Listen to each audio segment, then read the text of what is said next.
A Chinese social media giant now owns a piece of Warner Music. The move comes after buying stakes in other industry giants like Universal and Spotify. But what are its ties with the communist regime back home?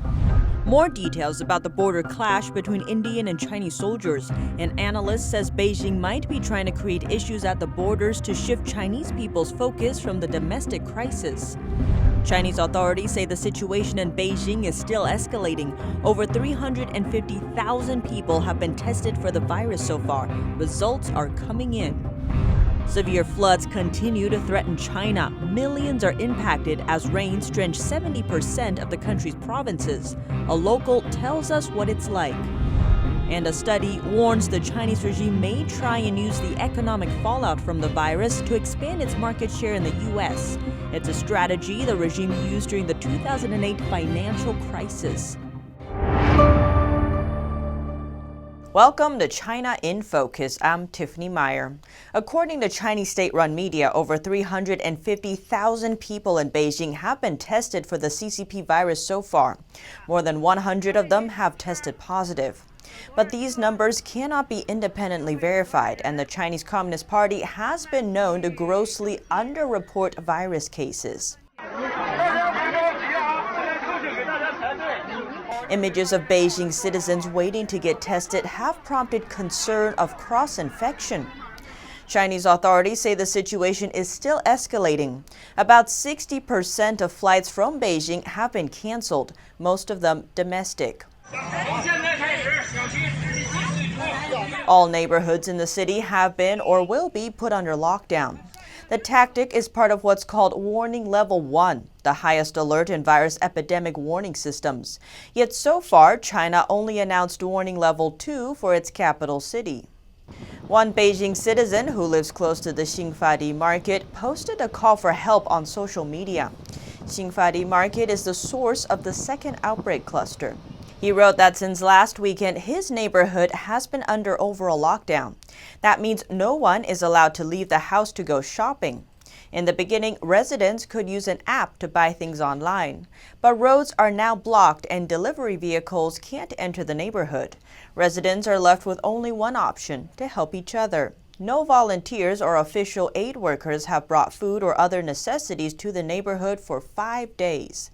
The Citizen Aid hotline is also not reachable. As a last resort, the netizens appeal to others online in an effort to get authorities' attention. One netizen commented that families should stockpile food and supplies in advance. They added that the regime's fake news harms people and expressed hope that through the pandemic, people will wake up to what's going on. Another netizen noted that Chinese state media has been extensively reporting about the protests and riots in the U.S. They wrote that ironically, the Chinese regime cares about the Black Lives Matter issue in the U.S. but has not time to take care of its own people. Severe floods are still drenching China and have been for weeks. 70% of the country's provinces and over 8 million people have been affected. Over 1.5 million acres of crops have also been hit. Along just one river in central China, 17 reservoirs have exceeded their maximum water levels. The flooding began in southern China, but now a new round of heavy rainfall is also soaking central China. A man from Guangxi province named Mr. Wu told us that in his area, a storm of this strength comes along once in 50 years. In order to protect his identity, we're using his last name only. He described how rain and darkened skies have persisted for 10 days and adding that one of the storms even lasted for over 10 hours. Excessive rainfall, reservoir collapses, and flooding from the mountains stand as the three biggest dangers. Some dams also collapsed while authorities opened the floodgates of others without notifying nearby residents. Mr. Wu said the same thing happened in his area. He explained that many of the area's younger people work in other towns, so when they're gone, only children and the elderly remain. That means that during the flooding, when some people went missing, no one was around to help search for them. As a result, the corpse of a local elderly person was found floating in the floodwater. This week, Chinese human rights lawyer Yu Wenshen was sentenced to 4 years in prison for inciting subversion of state power. 2 years ago, Yu published an article online titled "Recommendation for Constitutional Amendment." In it, he suggested holding an election to decide the president of the state, among other ideas. One day later, he was arrested. Yu's wife told us she hadn't been informed of her husband's court process. Instead, she received a phone call from the prosecutor's office after the proceedings to inform her of the result. She was also told that her husband wants to appeal to the court's decision. As early as 2014, Yu was detained for 99 days because of his support for democratic movements in Hong Kong. He was tortured while in custody. Following his release, he joined the China Human Rights Lawyers Group, where he represented many Falun Gong practitioners, prisoners of conscience, and other arrested human rights lawyers. Falun Gong is a spiritual meditation discipline that has been persecuted in China for over 20 years. Last month, Yu's wife published a video online asking the international community to demand that the Chinese regime immediately release her husband. In the video, she said she'll never give up. We have more details about the border clash between Indian and Chinese soldiers. Analysts say Beijing might be trying to create an enemy abroad to ease domestic pressure. High-level military talks between India and China failed to break a standoff over a deadly border clash in the Himalaya mountains. At least 20 Indian soldiers are dead. Indian media reports it's the first loss of life in border clashes in at least 45 years. Under a note agreement between the two countries, no shots are to be fired at the border. An Indian official told the BBC there were 55 Indians against 300 Chinese. He said, quote, "They hit our boys on the head with metal batons wrapped in barbed wire. Our boys fought with bare hands." In a TV address to the nation, Indian Prime Minister Narendra Modi said the soldiers' deaths will not be in vain. I want to assure the nation that the sacrifice of our soldiers will not go to waste. For us, the integrity of India and sovereignty is at the top, and nobody can stop us from protecting them. Nobody should have an illusion or doubt in this matter. The Chinese side has not released the number of deaths. Angry sentiments against China are high in India, and calls to boycott China-made products are erupting across the country. Tensions at the border went up in May when China surprised India by deploying troops to disputed areas. It's unclear why Beijing did it. But China affairs commentator Lan Shu told us it's a common tactic Beijing uses. It creates small border clashes when faced with domestic or international pressure, shifting focus away from the CCP's wrongdoings. The India-China issue is a historical issue. The issue has already existed for a very long time. But why does it break out now? It is because when the Chinese Communist Party is in trouble, it needs to find an enemy from abroad so as to shift the focus from its domestic problems. Its main purpose is to transfer the focus of Chinese society. Examples include China announcing war against Vietnam in 1979. At that time, the regime was in deep political and economic crisis after the Cultural Revolution. Beijing also ramped up anti-Japan propaganda in 2012 when current communist leader Xi Jinping was about to take power and internal party struggle was tense. Beijing is currently facing a potential second wave of the virus outbreak and a struggling economy. The conflict may escalate, but whether it will indeed lead to a war, that depends on how deep the conflict is inside China, because the domestic conflict involves the stability of the communist rule. If the CCP cannot solve the domestic problem it is facing, it may create larger-scale conflicts. This is possible. China is also stepping up its activity near Taiwan. On Wednesday, Chinese aircraft entered Taiwan's air defense identification zone for the fourth time in 9 days. Meanwhile, Japan reported that Chinese government ships have recently been seen moving near disputed islands in the East China Sea. Japan had protested to China and vowed to respond. Penny Zhou, NTD News. House Republicans have issued a report on the origins of the pandemic. The 50-page interim report alleges the Chinese regime violated the World Health Organization's international health regulations in the outbreak's early days. It focuses on an analysis of the early days of the Chinese Communist Party virus, particularly the phase before the WHO declared a public health emergency of international concern on January 30th. The report notes that China never officially notified the WHO of the outbreak. It states, despite public reporting to the contrary, the PRC never notified the WHO about the outbreak in Wuhan. It says the CCP tried to limit information about the virus by covering it up. It also notes the silencing of whistleblower Dr. Li Wenliang. The report calls for an international investigation into the regime's cover-up and failure to slow the spread of the virus. It also raises questions about what role the WHO played in letting the Chinese regime delay information. The report points out that the WHO ignored early warnings of human-to-human transmission. It says WHO Director General Tedros responded to the CCP's cover-up by praising the regime for its transparency, adding that the organization repeatedly parroted CCP talking points while ignoring conflicting information.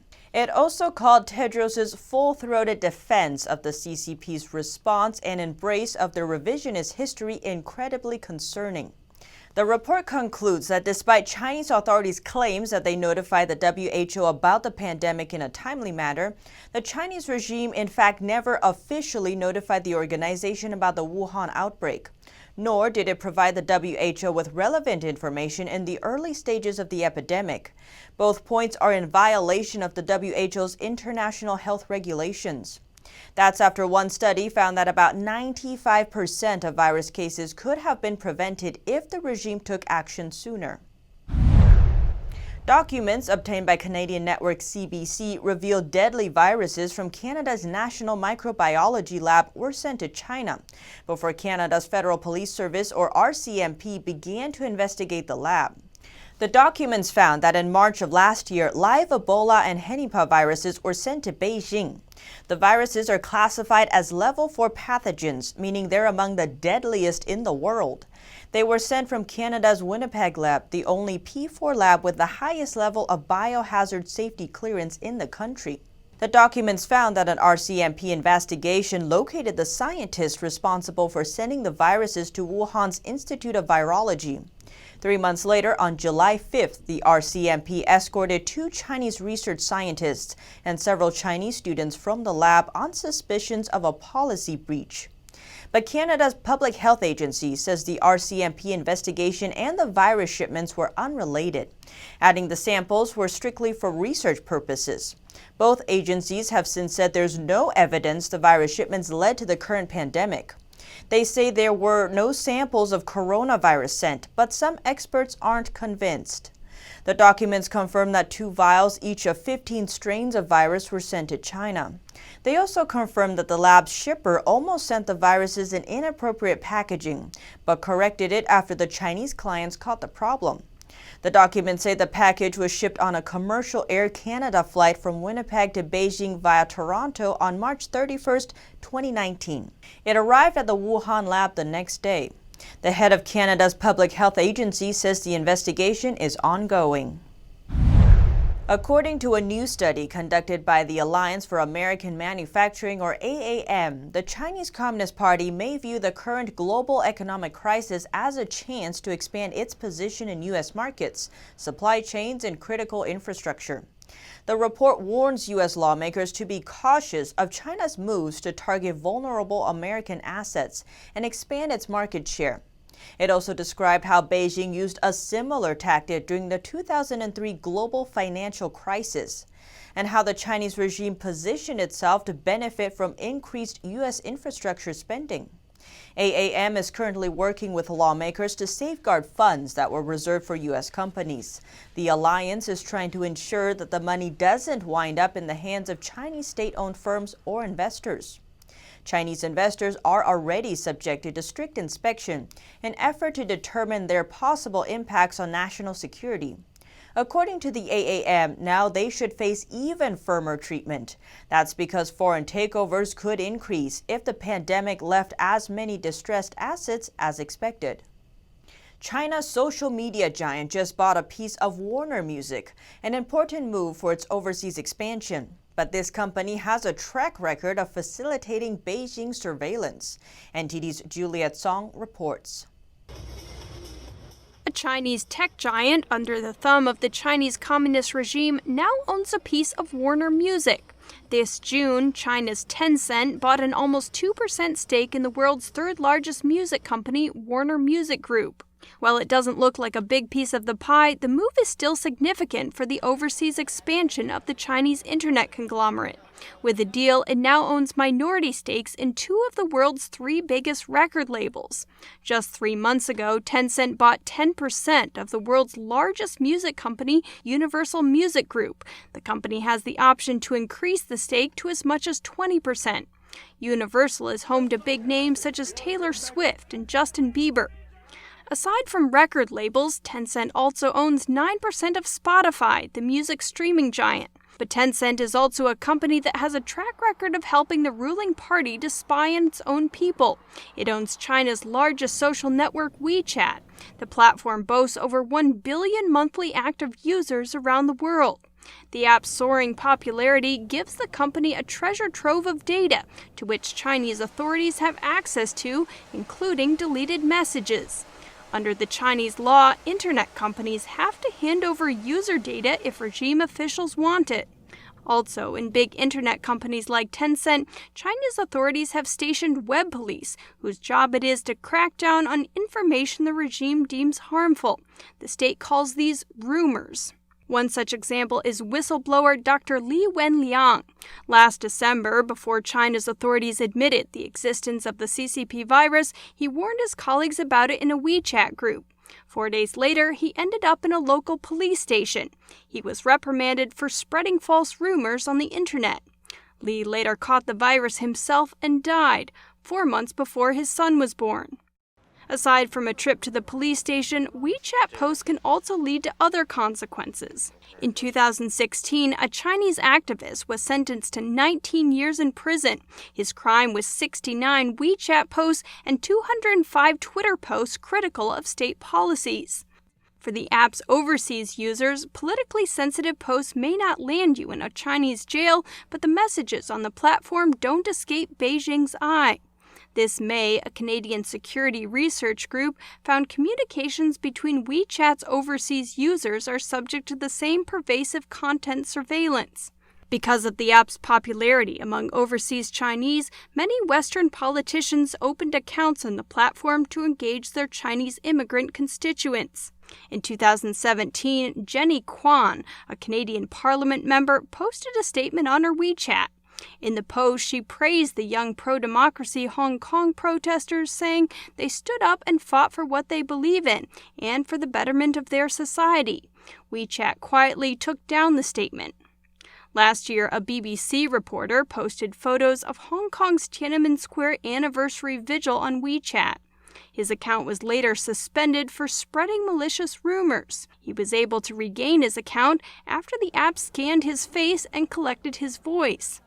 In a previous statement, Tencent said content shared among international users of WeChat is private and that their policies and procedures comply with all laws and regulations in each country in which they operate.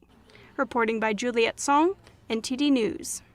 Already challenged by a long economic slowdown in the U.S.-China trade war, China's job market is seeing yet another blow as the pandemic devastates the economy's bread and butter. Chinese Premier Li Keqiang revealed that the jobs of nearly 200 million Chinese people rely on companies doing import and export. With a labor force of around 775 million people, the new data suggests that over a quarter of all jobs in China depend on foreign trade. The pandemic has forced factories in China to halt production, and the widespread closure of businesses in Western countries has caused orders from Chinese factories to drastically fall. Experts from various financial institutions have predicted that China will suffer job loss of around 20 to 30% this year, nearly 4 times the new unemployment numbers the Chinese government released this week. And in other news, the FDA is warning Americans that while their pets don't spread the CCP virus, infected people can give it to their pets. Some house cats, as well as big cats in zoos, have been found to test positive. In a video posted online, the FDA says that cats and ferrets are the most susceptible pets to the virus, but dogs can catch it too. In the video, the FDA also recommends avoiding dog parks for the time being. The 6-foot social distancing rule is recommended for leashed animals as well. The Food and Drug Administration suggests that if you get sick with the virus, you might consider getting a pet sitter if possible. The CDC says the number of infected cats and dogs has been low, but that they like to keep it that way. And thrift stores join nationwide reopenings. Donors are lining up to give things away after months of stay-at-home orders gave them the rare extra time needed to clean and declutter their homes. Goodwill and Salvation Army thrift stores are reopening after months of closures. Just at the same time, many are emerging from their homes and relaxing self-isolation practices. The result? Lines of traffic are constant outside the store's donation centers. Some donors are waiting in line for up to 40 minutes to drop off their items. So, of course, we're in the time of spring cleaning, and everyone who was sitting home for over 2 months was looking at the items and saying, I don't need this anymore. That's what brought Howard Cohen to the Goodwill Industries Donation Center in Skokie, Illinois. He says he spent the last few months cleaning out his closets, garage, and other areas around his house. Staying home inspired me to be more productive at the house, to actually help clean and, get rid of things that I wasn't using that were just taking up space. Once received, donated items will first be marked with the date they were dropped off. Then they're stored separately for 3 days in order for any bacteria on the surface to die. In the meantime, the items are cleaned and sanitized. The months-long store closures cost the Salvation Army around $15 million in their Midwest locations alone. The organization says it doesn't know how long it will take to recoup, but that stores are seeing a huge influx of donations, and shoppers are coming out to support the mission. The Commerce Department's May sales report is encouraging. Although it was strong overall, sales are still 8% below where they were in February. Here's a look at some of the highlights. May's sales boom owes a lot to the automotive sector. It rose by over $30 billion from April and accounts for over 40% of the overall sales increase. Americans also spent more money on their homes. Sales at home and garden centers surged to a record high last month. They're one of just 3 major retail categories, up from a year earlier, along with grocery stores and online retailers. Sales at restaurants and bars shot up nearly 30%, but that only brought the sector back to where it was a decade ago. Clothing retailers increased the most in May, a stunning 188%, but sales are still at just a third of February's level. As businesses reopen, they're facing a new situation, getting sued for someone catching the virus. Some businesses are using waivers for protection from liability, but workers' groups say it isn't fair on employees. Many U.S. businesses are asking customers and employees to sign forms saying they won't sue if they get the virus. The liabilities waivers protect businesses in states that don't have any liability limits or immunity from virus-related lawsuits. At least 5 states already have these limits, and more are considering them. But critics say the waivers would allow corporations to skirt safety protocols. And workers' rights groups say the forms force employees to sign away their rights if they get sick. However, in many states, workers risk losing unemployment benefits if they refuse to go back to work because they won't sign. Here at China in Focus, we dedicate ourselves to bringing you truthful, unbiased reporting. Don't forget to like and subscribe for the latest updates, and see you tomorrow.